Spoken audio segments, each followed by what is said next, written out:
دوستو تلسی داس نے اپنے زمانے میں اپنی زبان میں ایک دوہا کہا تھا.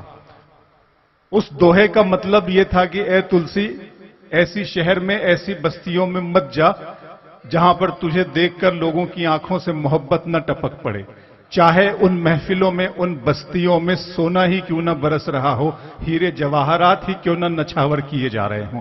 دوستو تلسی داس اگر اس زمانے میں زندہ ہوتے تو وہ اور شہروں کا تو نام لیتے, لیکن وہ سناوت کے شہر کو اس سے الگ رکھتے. وہ انہیں یقین ہوتا کہ سناوت میں ایسا کچھ نہیں ہوتا.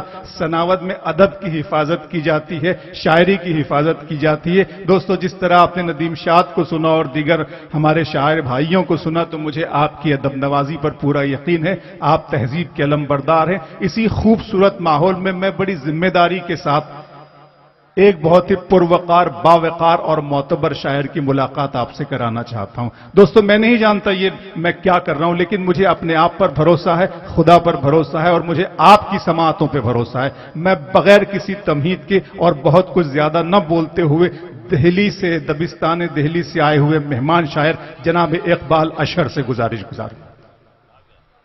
آزگار لگ رہی ہے جناب اقبال اشر کے لیے. میں بہت ہی ادب کے ساتھ اپنے اس محترم شاعر سے گزارش گزاروں کہ وہ آئیں اور اس مشاعرے کو زندگی عطا کریں. جناب اقبال اشر صاحب, لے سانز بھی آہستہ کہ نازک ہے بہت کام, آفاق کی اس کارگہ شیشہ گری کا.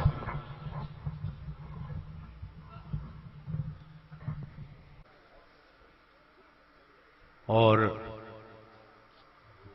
موجودہ اردو مشاعروں کی آبرو جناب منور رانا, معزز حاضرین, چند شعر آپ کی خدمت میں پیش کرتا ہوں, ملاحظہ فرمائیں.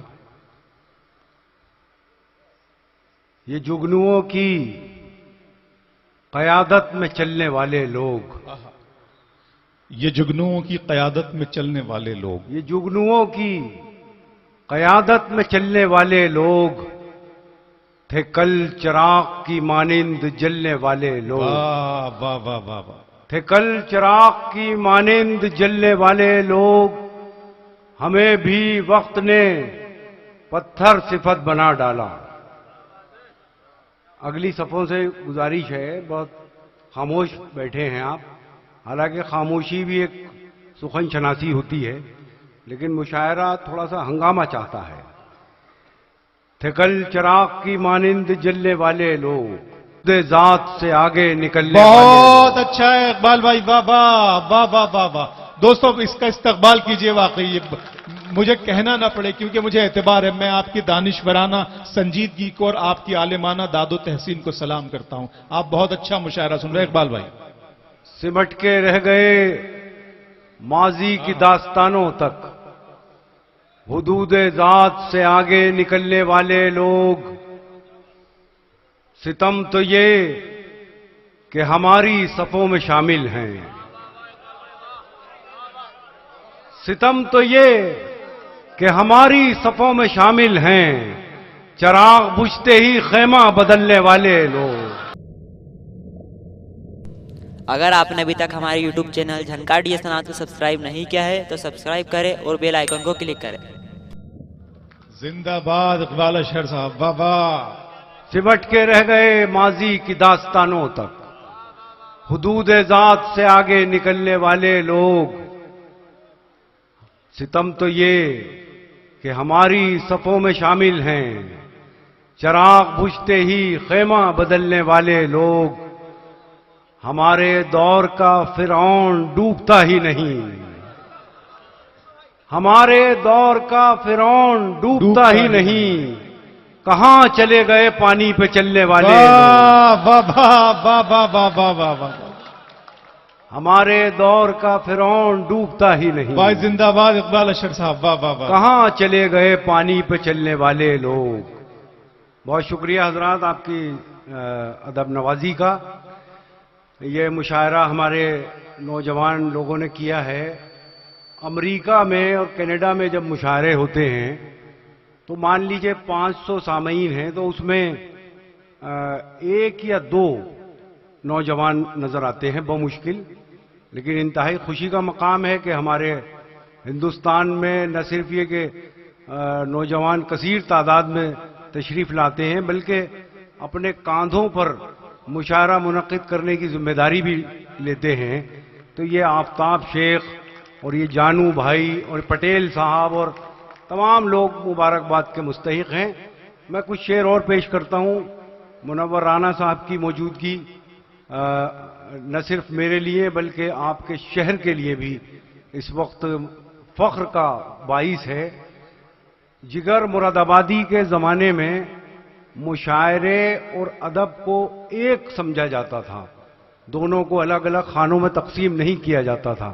لیکن کافی عرصے سے یہ کہا جانے لگا ہے کہ ادب ایک الگ شاخسانہ ہے اور مشاعرہ ایک الگ ادارہ ہے. ابھی پچھلے دنوں منور رانا صاحب کو ان کی شعری خدمات کے حوالے سے ان کی ایک کتاب شیدابہ پر جو ہے ساہتیہ اکیڈمی کا سمان ملا، جو میرے خیال ہے ہندوستان کے جو چند ایسے انعامات اور اعزازات ہیں جو مستند ہیں ان میں ایک ساہتیہ اکیڈمی کا بھی سمان ہے. تو یہ ہمارے لیے اور مشاعرے کے ادارے کے لیے بہت فخر کا مقام ہے کہ جناب منور رانا کی ایک کتاب کو ساہتیہ اکیڈمی کے سمان سے نوازا گیا ہے. میں آپ سے گزارش کروں گا کہ سناوت، جس کا پرانا نام گلشن آباد تھا، اورنگزیب کی بیٹی یہاں دفن ہیں، تو یہ مغلوں کی عملداری میں رہا اور یہ اردو کا ایک بہت بڑا مرکز تھا کسی زمانے میں، آج بھی ہے. تو منور رانا صاحب کا ہم استقبال کرتے ہیں. میں چند شعر پیش کرتا ہوں اور ملاحظہ فرمائیں. نہیں، میں آ جاؤں گا. پڑھ رہے ہیں بھی میرے خیال ہے میں جی برے شعر نہیں سنائے ہیں میں نے، یہ جو شعر تھے. ملاحظہ فرمائیں. ہمارے دور کا فرعون ڈوبتا ہی نہیں، کہاں چلے گئے پانی پہ چلنے والے لوگ، ستم تو یہ کہ ہماری صفوں میں شامل ہیں، چراغ بجھتے ہی خیمہ بدلنے والے لوگ. اور ایک مطلع پڑھتا ہوں دوستو کہ کاش ایسا کوئی سجدہ بھی جبیں تک پہنچے، کاش ایسا کوئی سجدہ بھی جبیں تک پہنچے، جس کے جذبے کی تڑپ عرش بری تک پہنچے. واہ واہ واہ واہ واہ واہ واہ واہ واہ. ارے کیا کہنے اقبال بھائی، واہ واہ واہ. کاش ایسا کوئی سجدہ بھی جبیں تک پہنچے، جس کے جذبے کی تڑپ عرش بری تک پہنچے. عشق نامے میں نیا باب نہ جڑنے پایا، عشق نامے میں نیا باب نہ جڑنے پایا، قیس پہنچا تھا جہاں ہم بھی وہیں تک پہنچے، قیس پہنچا تھا جہاں ہم بھی وہیں تک پہنچے. بہت اچھا اقبال بھائی، واہ واہ واہ واہ واہ واہ. منور صاحب کی داد ارے پھر پڑھ دیے اقبال بھائی، بہت اچھا شعر مستند ہو گیا. عشق نامے، عشق نامے میں نیا باب نہ جڑنے پایا، عشق نامے میں نیا باب نہ جڑنے پایا، قیس پہنچا تھا جہاں ہم بھی وہیں تک پہنچے. اور کتنی اونچائی پہ خوابوں نے بسایا تھا مجھے، کتنی اونچائی پہ خوابوں نے بسایا تھا مجھے، کتنی مشکل سے میرے پاؤں زمیں تک پہنچے، کتنی مشکل سے میرے پاؤں زمیں تک پہنچے. چند دو تین شعر اور میں پڑھوں گا، بہت زیادہ نہیں پڑھنا چاہیے اور کسی بھی دور میں نہیں پڑھا جاتا تھا، لیکن اب پڑھا جاتا ہے بہت عرصے سے. بہرحال یہ کہ میں دو تین شعر غزل کے، اس کے بعد ایک مکمل غزل ترنم سے پیش کروں گا. چند شعر ملاحظہ فرما لیں.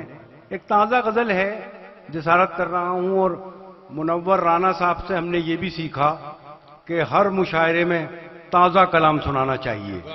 یہ جسارت شاعر کے اندر ہونی چاہیے اور یہ انسپریشن مجھے منور رانا صاحب سے ملی ہے. میں عرض کرتا ہوں، ملاحظہ فرمائے مطلع کہ کوئی خواب پھر سے چمک اٹھا، کوئی زخم پھر سے ہرا ہوا، کوئی خواب پھر سے چمک اٹھا، کوئی زخم پھر سے ہرا ہوا. میں سمجھ رہا تھا وہ بے وفا میرے حافظے سے جدا ہوا، میں سمجھ رہا تھا وہ بے وفا میرے حافظے سے جدا ہوا. یہ سوال سب کی زباں پہ ہے، اسے کیا ہوا، اسے کیا ہوا، یہ سوال سب کی زباں پہ ہے، اسے کیا ہوا، اسے کیا ہوا، وہی تیرگی کے خلاف تھا، وہی روشنی سے خفا ہوا، وہی تیرگی کے خلاف تھا، وہی روشنی سے خفا ہوا۔ پچھلے دنوں کچھ شعراء پاکستان سے آئے تھے دلی میں، تو انہوں نے ایک شکایت مجھ سے کی کہ یار یہ تمہارے وطن کے شاعر 1947 کے زخم کو کیوں کریدتے رہتے ہیں، اسے اپنی شاعری کا موضوع کیوں بناتے رہتے ہیں، تم یہ کیوں نہیں سمجھتے کہ وہ ایک سیاسی سمجھوتا تھا؟ تو میں نے انہیں جواب دیا کہ حضور وہ آپ کے لیے ایک سیاسی سمجھوتا ہوگا، میرے لیے تو ایک بہت بڑا سانحہ تھا، میں کیسے بھول جاؤں کہ میرا ایک بازو کٹ گیا تھا۔ تو شاید یہ اب جو شعر، یہ جو اب شعر میں سنا رہا ہوں، یہ اسی کیفیت کو ریفلیکٹ کرتے ہیں۔ ملاحظہ فرمائیں کہ یہ سوال سب کی زباں پہ ہے، اسے کیا ہوا، اسے کیا ہوا، وہی تیرگی کے خلاف تھا، وہی روشنی سے خفا ہوا، یہاں خوشبوؤں کی رفاقتیں نہ تجھے ملی نہ مجھے ملی، یہاں خوشبوؤں کی رفاقتیں نہ تجھے ملی نہ مجھے ملی، وہ چمن کے جس پہ غرور تھا نہ تیرا ہوا۔ بہت اچھا ہے، زندہ باد اقبال بھائی، واہ واہ واہ واہ واہ، ارے واہ، یہاں خوشبوؤں کی رفاقتیں نہ تجھے ملی نہ مجھے ملی، وہ چمن کے جس پہ غرور تھا نہ تیرا ہوا، نہ تیرا ہوا نہ میرا ہوا۔ وہ تو ادھر چلے گئے اور جو لوگ ادھر رہ گئے، اب ان کا بھی احوال سن لیجئے۔ وہ چمن کے جس پہ غرور تھا نہ تیرا ہوا نہ میرا ہوا، اسے کہیے وجہ سرور کیا، ہو وراثتوں پہ غرور کیا، واہ، اسے کہیے وجہ سرور کیا، ہو وراثتوں پہ غرور کیا، جو ڈگر ملی وہ لٹی ہوئی، جو دیا ملا وہ بجھا ہوا۔